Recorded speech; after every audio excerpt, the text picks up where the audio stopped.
শত গরু হেরিউন তোমরা নবীর ঘরে আল্লাহর হুকুমে ফেরেশতারা কিবা কর্ম করে বাজার হঠাৎ করে লাগলো এগো নবী ঘুমাইলের ঘরে যত ছিল হাতি ঘোড়ায়ু সবই গেল পুড়ে চোখের পলকে সবই কুইরা ছাই হইল লক্ষ করে রাখাল বেটায় নয়নে দেখিবার দৌড়াইয়া রাখাল যাইয়া বলছে নবীর ভাই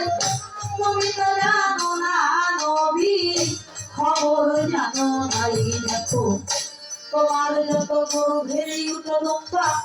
সবই গেল পুড়ে কোথা হতে আইলো আগুন আমরা জানলাম না কথা শুনে